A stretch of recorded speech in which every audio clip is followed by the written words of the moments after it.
The sound of a cork popping echoes differently when it bounces off 300 years of imported limestone. It doesn't sound like a celebration. It sounds like a gunshot. I was standing by the infinity edge of the Villa Mariposa, a property I had spent the last 24 months bringing back from the dead, when that sharp crack tore through the silence. Before we dive deeper into this nightmare of a closing day, let me know in the comments, what city or country are you watching this from? I wasn't wearing my usual closing day armor. There was no Saint Laurent blazer, no heels sharp enough to puncture a lung, and certainly no diamond studs catching the California sun. Instead, I was draped in oversized linen trousers that had seen better days and a floppy sun hat, looking less like the owner of a $20 million estate and more like someone who might steal the copper wiring. I was checking the pH levels of the saline water because my actual pool maintenance guy, Eduardo, was out with the flu. Most people would have let it slide, but I refused to hand over a cloudy pool. That is the fundamental difference between a flipper and a developer. A flipper paints over mold and prays the inspection misses it. I exorcise it. I cure the house. That's when I heard it. The slap of expensive leather loafers hitting my travertine deck. It was a wet, arrogant sound. "Hey you!" The one with the stick. I didn't turn around immediately. I took a breath, inhaling the salt air of the Pacific and the faint, sickening scent of aggressive cologne that drifted downwind, something that smelled like burning pine needles and desperation. It was a scent that screamed new money so loudly it practically vibrated. When I finally pivoted, the aluminum net dripping in my hand, I saw him. Logan. The buyer. He looked exactly like his dossier suggested, like an algorithm's attempt to generate the concept of a tech bro. He was 30-something, wearing a t-shirt that probably cost more than my first car but looked like it had been chewed on by a goat. He wore sunglasses that were reflective enough to show me my own bewildered expression in high definition. He was flanked by 3 other clones, men who looked like they were generated from the same glitched code, all holding champagne flutes that I recognized. They were from the staging inventory. My crystal. My vintage Baccarat crystal that I had hand-selected from an auction in Paris.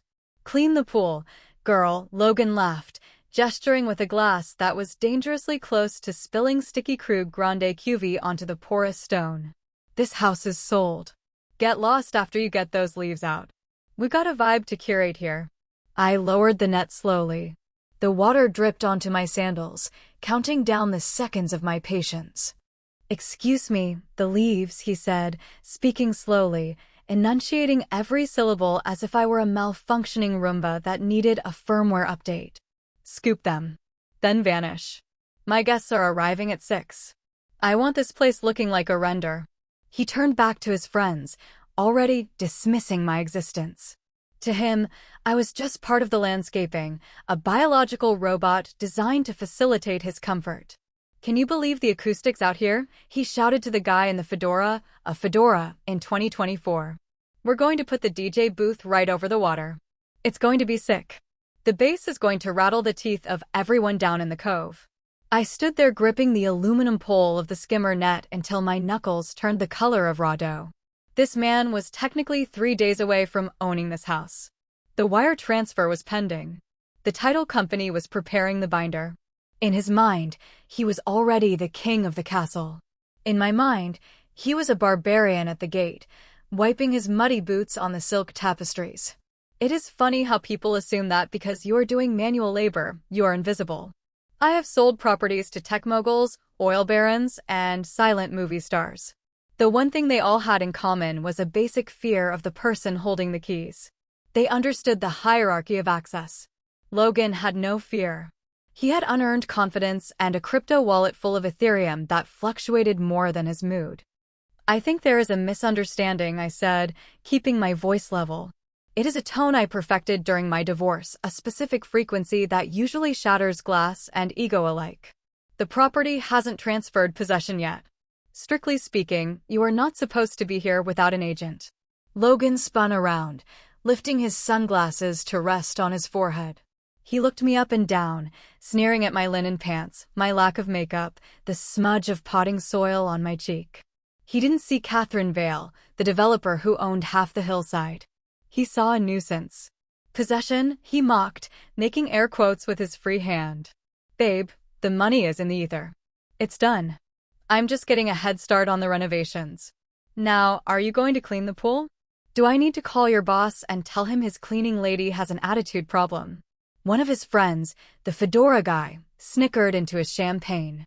Careful, Logan. She might hex the water. She's got that witchy look. I looked at the pool, the water perfectly still and blue.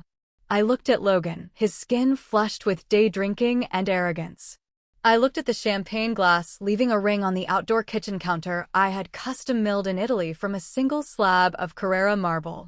In that second, 1,000 responses flooded my brain. I could tell him I was Catherine Vale. I could tell him that the boss he wanted to call was me, and I was currently debating whether to drown him in the shallow end or the deep end. But I didn't. Something cold and reptilian woke up in the back of my brain. It was the part of me that negotiated multi-million-dollar liens and navigated zoning wars with city councils.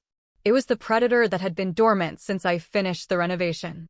You're right, I said, a smile stretching across my face. It wasn't a nice smile. It was the smile of a shark sensing blood in the water. I should get back to work. I'll make sure the pool is perfect. Logan didn't even acknowledge the capitulation. He just waved a hand dismissively and turned back to the ocean view. Great. And grab us some more ice while you're at it. The freezer is in the cabana. I watched him walk away, strutting across my terrace, claiming my view. He thought I was the help. He thought the deal was done. He thought money could buy him immunity from manners. I dipped the net back into the water, engaging in the rhythmic, meditative motion of skimming. Back and forth. Back and forth. He had no idea. The closing papers were sitting on my desk in the city, 40 miles away. And right next to the line for his signature, there was a blank space for mine. A space that was currently and legally empty. Clean the pool, I whispered to myself, watching a dead wasp float into the trap. I'll clean the whole damn house. I waited until they left for dinner. They piled into a matte black G-Wagon that looked less like a car and more like a war crime on wheels, roaring down the quiet coastal road toward the only sushi place in town that serves gold leaf rolls to people who think flavor is a secondary concern to aesthetics. The silence that rushed back into the Villa Mariposa was heavy. It wasn't peaceful, it was bruised. I unlocked the main doors, massive, reclaimed oak slabs from a French monastery that weighed 400 pounds each, and stepped into the foyer. I didn't turn on the lights. I didn't need to. I knew every shadow in this house because I had personally argued with the lighting designer about their placement for 3 weeks. When I bought this place 2 years ago, it wasn't a villa. It was a carcass. The previous owner had been a washed-up producer who let the termites throw a festival in the load-bearing walls. The roof leaked so badly that the living room had its own ecosystem of moss. Everyone told me to tear it down. It's a scrape, Catherine, my contractor had said. Just build a glass box and sell it to a tech bro. But I couldn't. I saw the bones. I saw the arched hallways that mimicked the curves of the coastline. I saw the potential for redemption. At the time, I was going through my own demolition. My husband of 20 years had just left me for a Pilates instructor named Tinsley, leaving me with a hollow chest and a forensic accountant to sort through the wreckage of our finances. Fixing this house wasn't a job. It was reconstruction surgery for my soul. I walked into the library. This was my favorite room. I had spent months sourcing the walnut paneling to match the original 1920s grain. I ran my hand along the wall, feeling the warmth of the wood, the history vibrating under my fingertips. Then I stopped. My fingers brushed against something sticky. I pulled out my phone and used the flashlight. The beam cut through the gloom and illuminated a strip of blue painter's tape. A long, jagged strip of it slashed across the intricate molding I had paid a craftsman from the Artisan Guild in Seattle $10,000 to restore. Written on the tape in thick black Sharpie was a single word, demo. My stomach dropped as if I were in an elevator whose cable had just snapped. I moved the light, my heart hammering against my ribs. There was another piece of tape on the built-in bookshelves. Tear out shelving for NFT screens. I felt bile rise in my throat. I walked faster, my flashlight beam shaking as it swept the room. Into the kitchen, tape on the marble island. Too small. Replace W/concrete. Asterisk asterisk. Into the dining room, tape on the hand-painted mural. Paint white. He wasn't just living here. He was erasing it. I sat down on the floor of the dining room, right under the mural of the local flora that Logan planned to whitewash. I remembered the artist, a 70-year-old woman named Alina, painting it while telling me stories about the history of the canyon.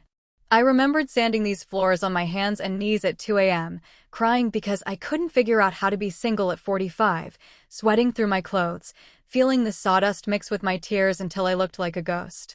This house was the proof that I could survive. It was the proof that broken things could be beautiful again. And Logan? Logan was going to turn it into a Medicaid for people who lived their lives through screens. I pulled my phone out again. This time I wasn't using the flashlight. I was opening my cloud drive. My fingers flew across the screen, navigating to the folder labeled sales contracts, pending. I scrolled past the standard disclosures, past the lead paint warnings, past the seismic retrofit certificates. I stopped at Addendum 14V, the Historical Integrity and Preservation Clause. It was a clause my lawyer, Saul, had insisted on inserting into all my sales of historic properties. Usually, it was a formality, a way to ensure buyers didn't immediately turn a Spanish colonial into a brutalist bunker.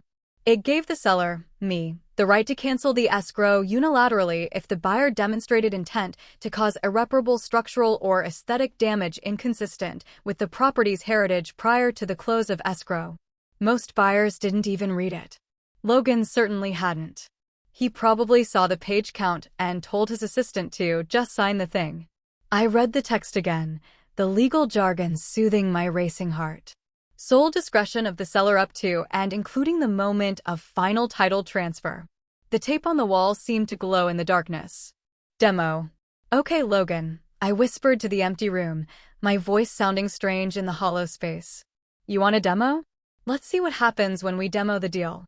I stood up. The sadness was gone.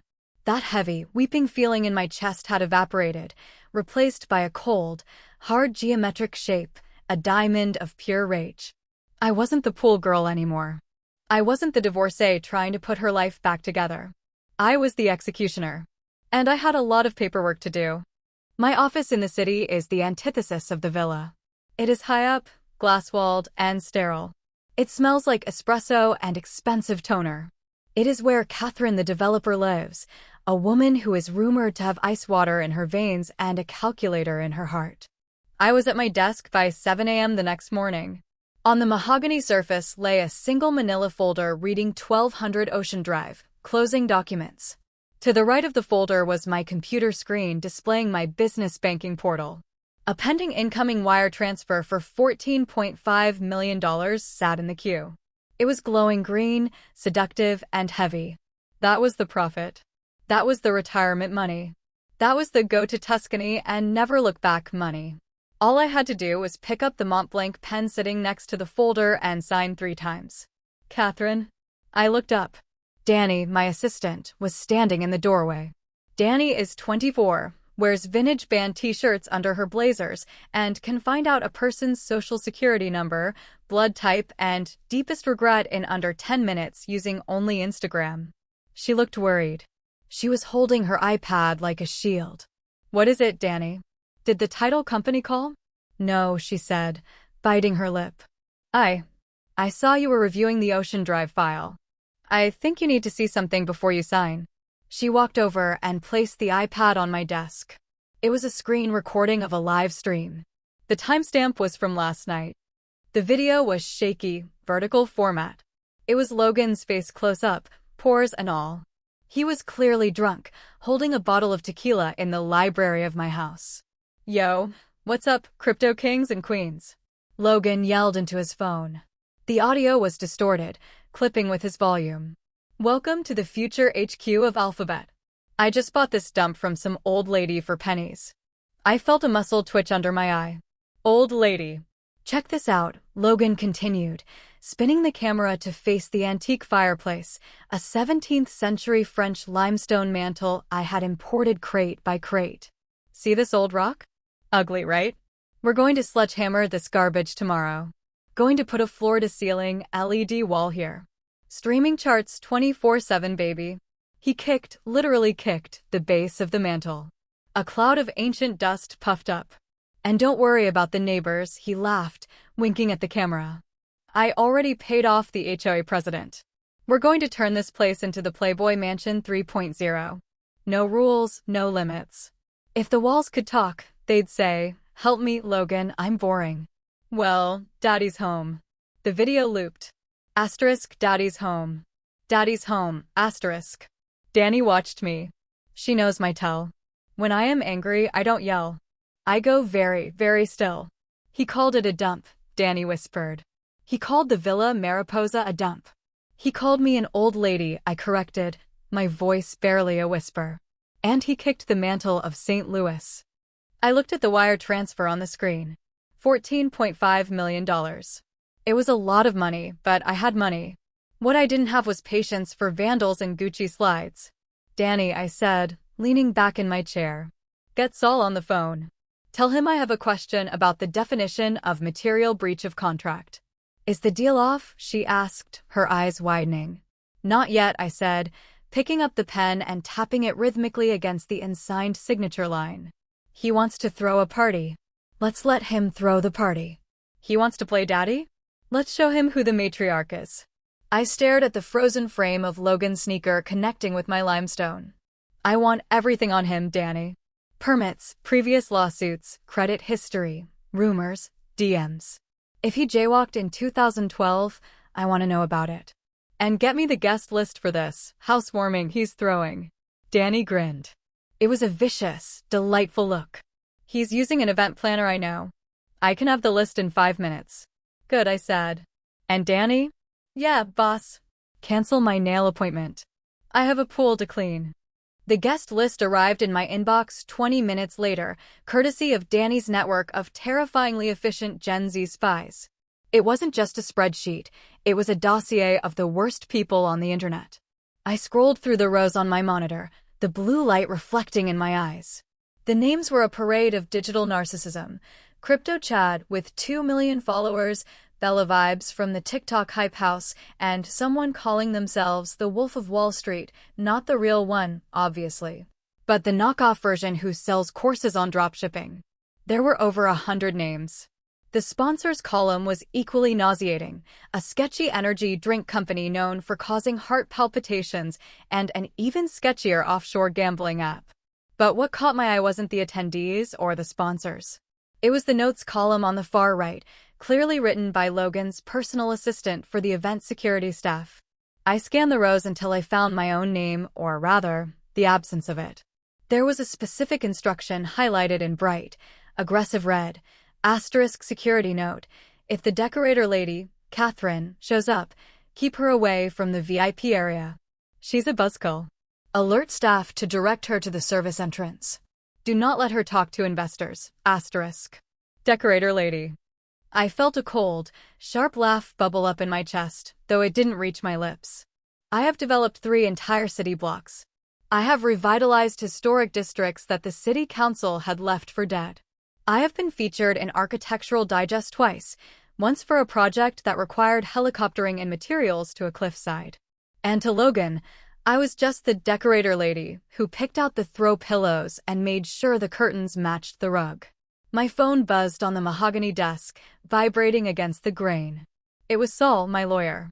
Catherine, his voice was gravelly, worn down by 40 years of contract law and cigar smoke. I'm looking at the addendum you flagged. You're playing with fire here. If you pull the plug at the 11th hour, he's going to sue. He's going to sue you, your LLC, and knowing this guy, he'll probably try to sue your cat. Let him sue, I said, my fingers flying across my keyboard on the second screen, pulling up the city's zoning database. Did you see the video, Saul? I sent you the link. I saw it. The guy is a moron. But being a moron isn't a breach of contract. Clause 14b says, intent to cause irreparable damage. He literally said he's going to sledgehammer a historical fixture on video, yes, but to a judge? He could argue it was hyperbole. Performance art for his followers. It's thin, Catherine.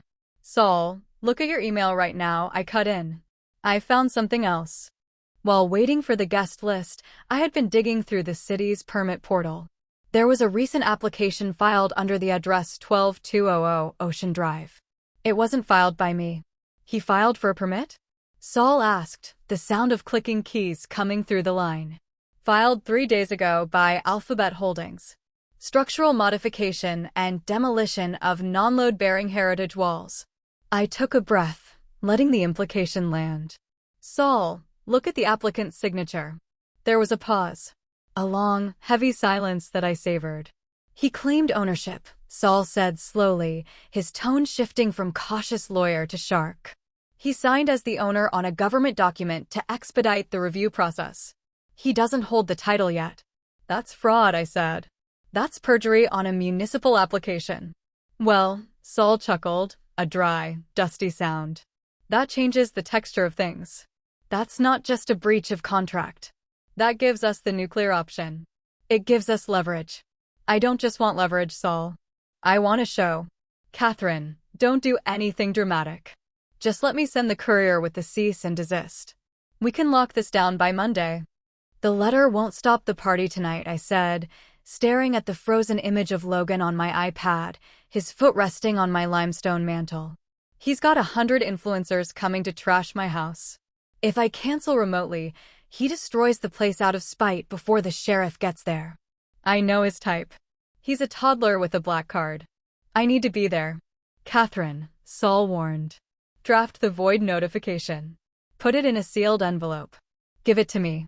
I'll handle the delivery. You're going to the party? I was invited, I lied smoothly.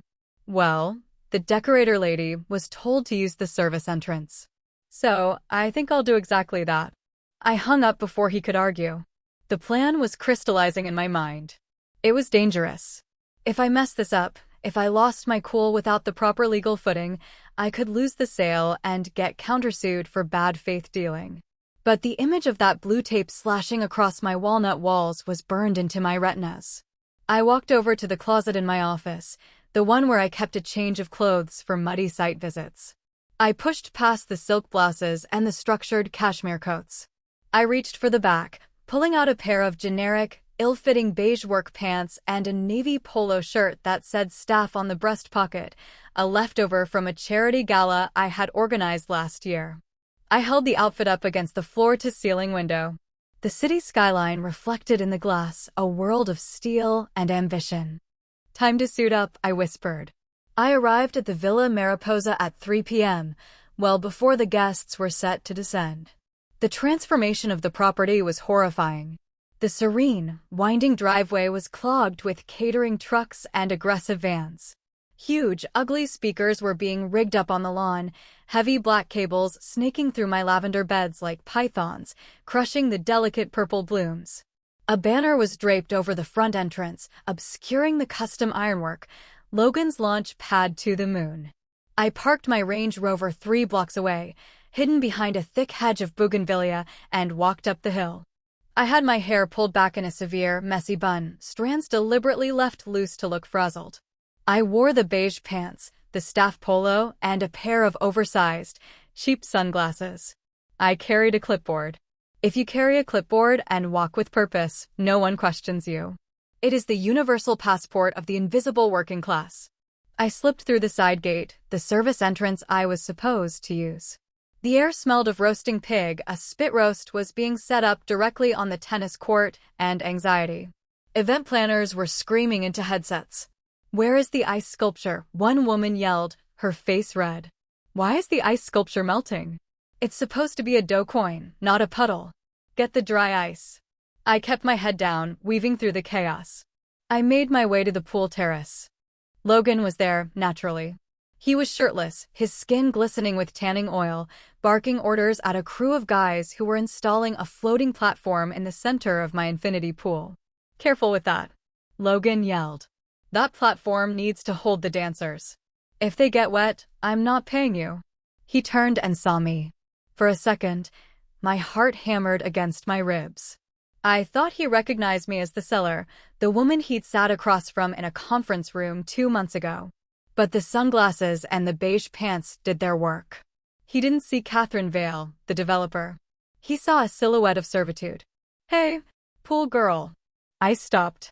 My hand tightened on the clipboard until the plastic creaked. I forced my shoulders to slump. Yes. I thought I told you to clean this. There's still dust on the water.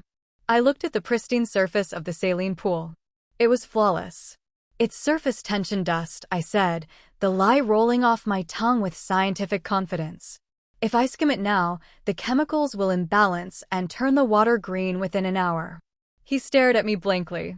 The science was clearly beyond him.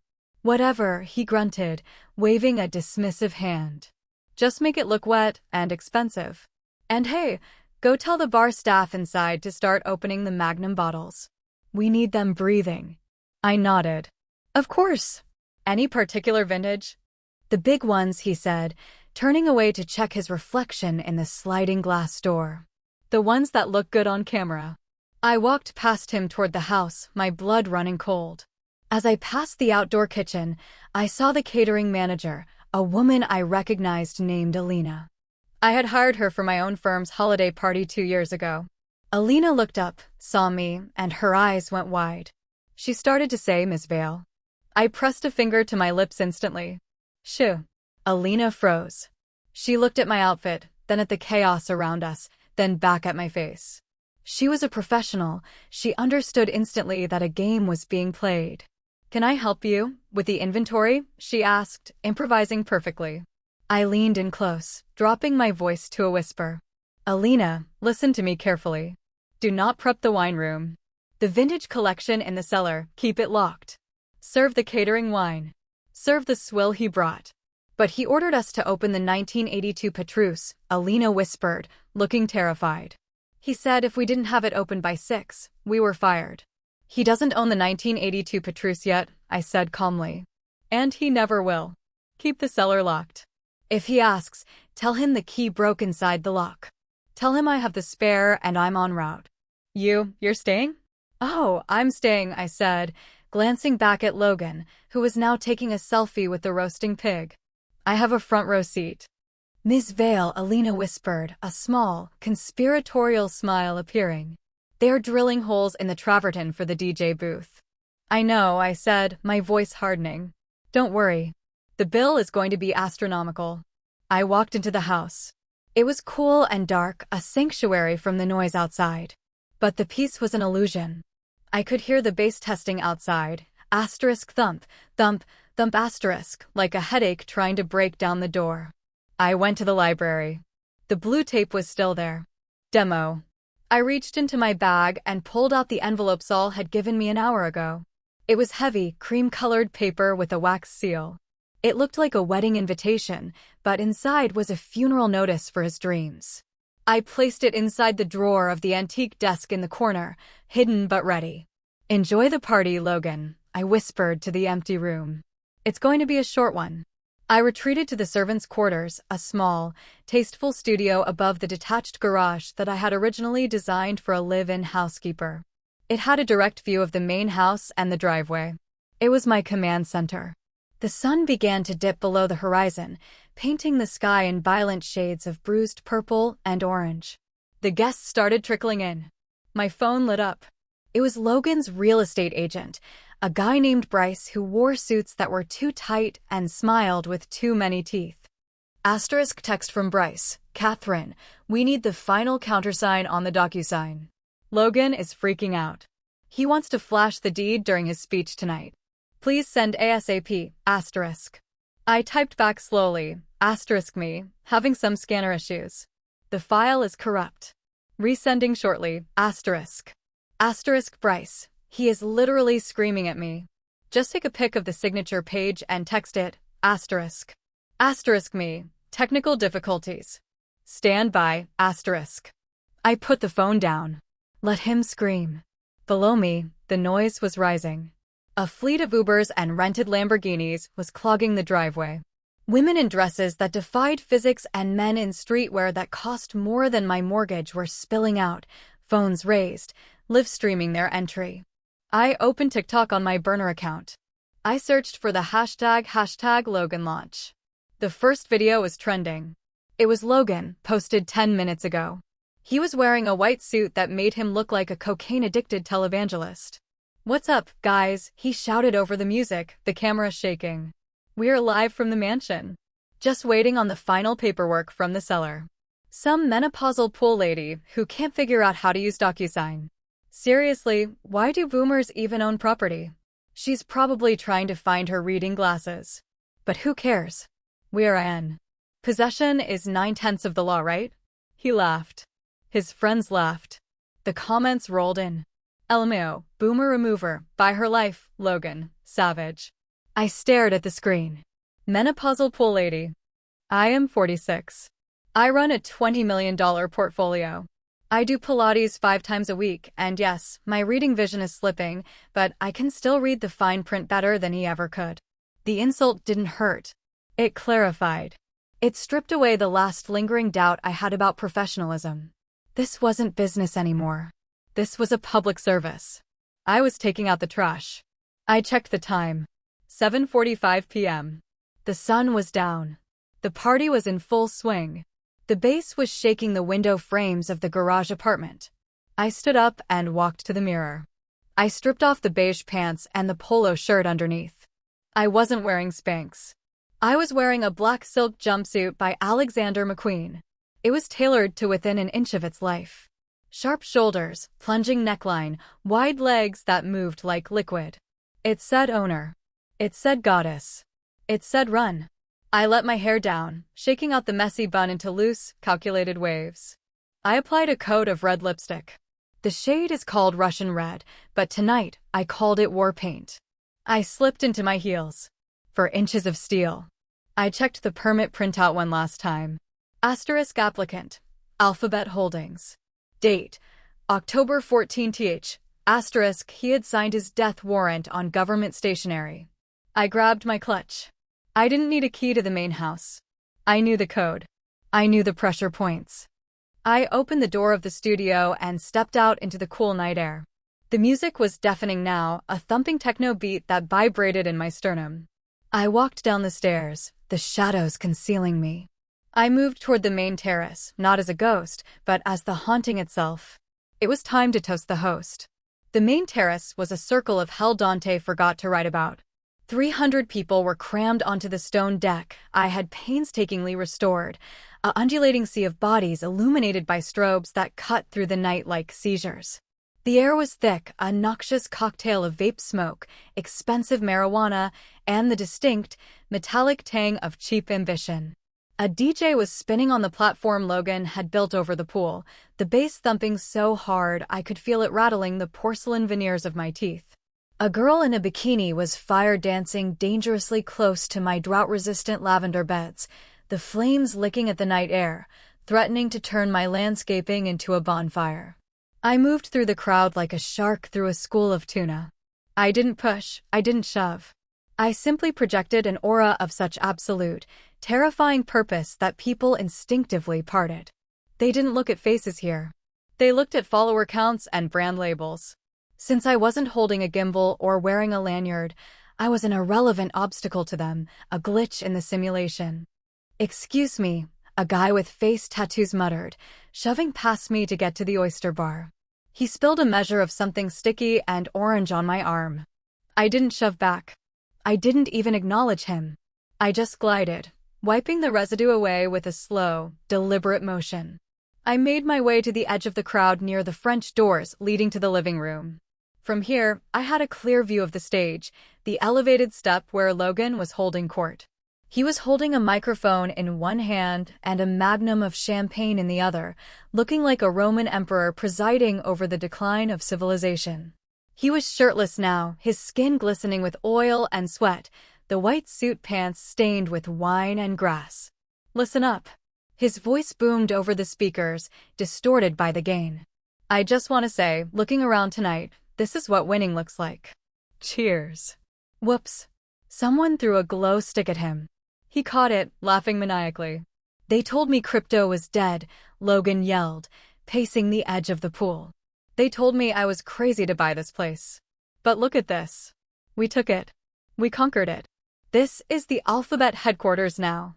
He gestured grandly at the house behind him, my house, sweeping his arm across the facade I had saved from rot and neglect. And to the previous owners, he sneered, looking directly into the lens of a camera held by one of his sycophants. Thanks for keeping the seat warm. But history is over. The future is here. He raised the bottle, shaking it violently before popping the cork. Foam sprayed over the crowd. The mob roared, a sound that was less like human joy and more like the baying of hounds. I stood perfectly still, my arms crossed, the cool night air biting at my exposed shoulders. I wasn't looking at Logan. I was looking at the woman standing next to him, his fiancée. Her name was Crystal, I recalled from the dossier Danny had compiled. She was young, pretty in a manufactured sort of way, and looked profoundly bored. But as she scanned the crowd, her eyes locked onto mine. She blinked. She frowned.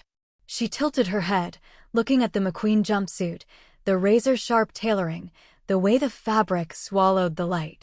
Then she looked at my face. She saw the realization hit her, the cognitive dissonance of seeing the help dressed better than the host. She nudged Logan hard in the ribs. Babe, I saw her mouth the word. Look. Not now, Logan brushed her off, basking in the adulation of strangers. Babe, look. She pointed directly at me. Logan squinted through the blinding spotlights. He looked in my direction, shielding his eyes with a sticky hand. At first, he didn't see me. He just saw a silhouette, a woman in black standing amidst the chaos. Then I took a step forward into the halo of a security light. I didn't wave. I didn't yell. I just stared at him with the cold, dead eyes of a woman who has survived a divorce, a market crash, and a historic renovation. Logan's smile faltered. The microphone dipped. Is that? He muttered, the speakers picking up the confusion in his voice. Is that the cleaning lady? I smiled. It was the same smile I gave him when he told me to clean the pool, but sharpened to a point. I turned on my heel and walked through the open French doors into the living room, into my living room. I heard Logan's voice over the speakers, nervous now, tinged with that specific anxiety of a bully who realizes the victim isn't crying. Hold on, guys. Technical difficulty. DJ, keep it going. I heard the thud of the microphone being dropped, followed by the scrambling of loafers on stone. The trap was sprung. He was coming to me. I walked to the antique desk in the corner of the library. The room was cool and dark, a sanctuary compared to the madness outside. I could hear the bass, asterisk thump, thump, thump asterisk, like a headache trying to break down the door. The blue tape was still there on the walnut paneling. Demo, I reached into my clutch and pulled out the envelope Saul had given me. It was heavy, cream-colored paper with a wax seal. It looked like a wedding invitation, but it was a funeral notice for his arrogance. I placed it gently on the desk, right next to a coaster he hadn't used. I turned around just as Logan burst into the room, his face flushed with adrenaline and cheap champagne. Hey, he shouted, stumbling slightly on the Persian rug. What the hell are you doing? I told you to use the service entrance. And where did you get that dress? Did you steal it from the closet? He looked frantic, his eyes darting around the room as if checking for witnesses. He pulled out his phone, hitting record. Actually, I'm going to record this. This is content. Crazy cleaning lady crashes party. Say hi to the stream, sweetie. I waited until he had the phone raised, the red light blinking. My name, I said, my voice calm, resonant in the high-ceilinged room, is Catherine Vale. I am not the cleaning lady. I am the owner of this property, and the developer you've been insulting on TikTok for the last 6 hours. Logan froze. The phone lowered slightly, the camera angle tilting toward the floor. He squinted at me, his brain trying to reconcile the woman in the beige pants with the predator standing before him. Catherine, he said slowly. The seller? Bryce said the seller is some old. He trailed off. He looked at my eyes. He saw the recognition, the authority. Oh, he said. The arrogance didn't vanish, it just shifted gears into condescension. Oh, wow. Okay. So, you're the seller. Came to crash the party? Little weird, bit of a desperate vibe, but whatever. Did you bring the papers? Bryce said you were having scanner issues. He held out a hand, snapping his fingers impatiently. Give them here. Let's get this over with. I got investors waiting outside. I want to flash the deed during the toasts. I didn't bring the papers to be signed, Logan, I said, tapping the envelope on the desk with a manicured fingernail. What? You want more money? He rolled his eyes, reaching into the pocket of his ruined trousers. Classic. You see the Lembos in the driveway and you want to squeeze? Fine. How much? 10 grand? 20? I'll Venmo you right now. Just sign the deed. It's not about money. Everything is about money, he spat, stepping closer. Don't give me that philosophical crap. I bought the house. The money is in escrow. It's done. You're just a squatter with a nice dress at this point. I picked up the envelope and broke the wax seal.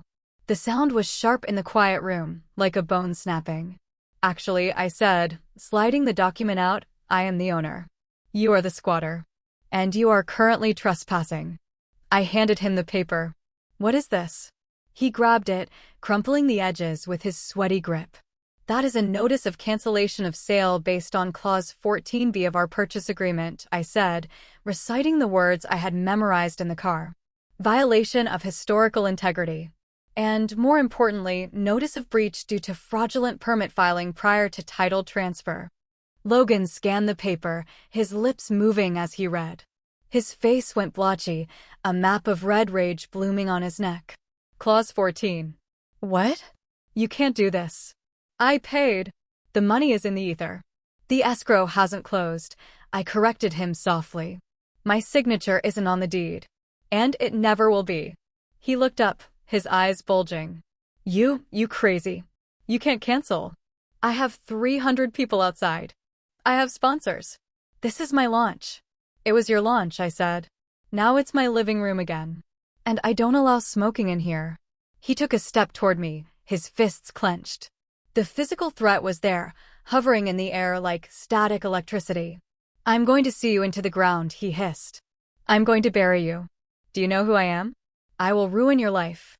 Logan, I said, stepping closer to him, invading his personal space until I could smell the fear radiating off him beneath the cologne. I have survived interest rates of 18%. I have survived a divorce from a man who hid assets in the Cayman Islands. I have survived city council meetings that lasted until 4 a.m. over the placement of a single gargoyle. Do you really think a boy with a crypto wallet and a rented suit scares me? I pointed to the door. You have 10 minutes to clear the premises. If you don't, the police, who are currently parked at the bottom of the hill, by the way, will be invited up for a drink. And I don't think they like techno. Logan stared at me. He looked at the paper in his hand. He looked at the walls he wanted to demolish. You're joking, he whispered.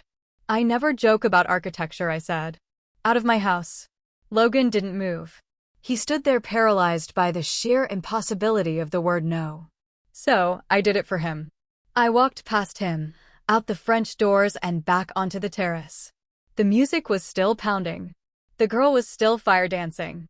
I walked straight to the DJ booth, climbing the stairs with a steady rhythm. The DJ, a kid with bleached hair who looked about 12, looked down at me. Cut it, I said. What? He yelled over the beat, one hand on the mixer. I can't hear you. I didn't repeat myself. I reached over the console and yanked the main power cord out of the mixer. The silence was violent. The bass died instantly, leaving a ringing void in the air. The lights flickered and went to a static whitewash. 300 people stopped talking and turned to look at the booth. Hey, someone yelled. Drop the beat. I tapped the DJ's microphone. It was still live on the battery backup. Thump, thump. Ladies and gentlemen, my voice echoed across the canyon, bouncing off the limestone walls I had saved. Can I have your attention, please? The crowd murmured. Phones went up. 1,000 flashlights blinded me. There has been a change of plans, I said, my voice steady and cold. This property is not the headquarters of Alphabet. It is a private residence, and the sale has been canceled. A gasp rippled through the crowd. I saw Logan stumbling out of the living room, looking like a man who had just been shot. The party is over, I continued. You are all trespassing on private property. Security is on the way. Please make your way to the exits immediately. Uber wait times are currently quite long. She's lying. Logan screamed from the deck, his voice cracking. He looked desperate, small. She's crazy. Don't listen to her. It's a skit. It's part of the show. I looked down at him from the raised booth. Logan, I said into the mic, the police are at the gate. You filed a demolition permit on a house you don't own. It's fraud. Do you really want to have this conversation in front of? I gestured to the sea of phones. Your followers? Logan looked at the phones. He saw the red rec circles. He realized that his meltdown was being streamed in 4K to millions of people. The narrative was slipping away from him. He paled, grabbed Crystal's hand.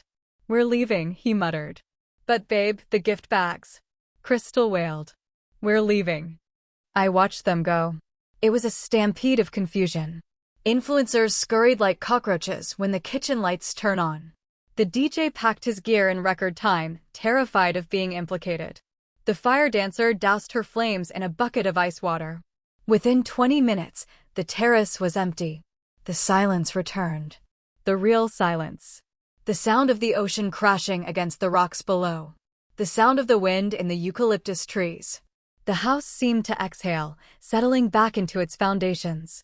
Alina, the catering manager, walked up to me from the shadows of the outdoor kitchen. She was holding a bottle of wine. Miss Vale, she said softly. Everyone is gone. The staff is packing up the kitchen. We saved the food. It seemed like a waste. Keep it, I said. Take it home. Feed your families. And this. She held up the bottle. It wasn't the cheap swill Logan had brought. It was a 2015 Cabernet from my cellar. He asked for the good stuff. Alina smiled conspiratorially. I told him the key was stuck. I thought you might need a glass. I took the bottle and 2 glasses. Join me, Alina. We walked to the edge of the infinity pool. The water was dark and glass-like, finally still. I sat on the coping, dipping my feet, still in the McQueen heels, into the water. I didn't care. The leather was ruined, but my soul was waterproof. I poured the wine. We clinked glasses. You lost the sail, Alina said quietly, looking out at the dark ocean. That was a lot of money. I kept the house, I said, looking back at the limestone facade glowing softly in the moonlight. And I kept my dignity. The market will turn. There will be other buyers. Ones who don't wear sunglasses at night. I looked down at the water. Floating near the edge was the skimmer net I had used earlier that day. I picked it up. It was light, cheap aluminum. But in my hand, it felt like a scepter. Besides, I took a sip of the wine, feeling the warmth spread through my chest, chasing away the chill of the night. I finally finished cleaning the pool. The trash is gone? Alina asked. Every last piece, I replied. I drank to the sound of the ocean, and for the first time in 3 years, the Villa Mariposa didn't feel like a project or an asset or a line item on a spreadsheet. It felt like home. Well, that was a ride. People never stop surprising me, do they? Sometimes you flip the house, and sometimes the house flips you. I appreciate you sticking around to the end of this saga. If you enjoyed watching a crypto bro get evicted by a woman in a ball gown, make sure you hit that subscribe button. It really helps the channel. I'll see you in the next one.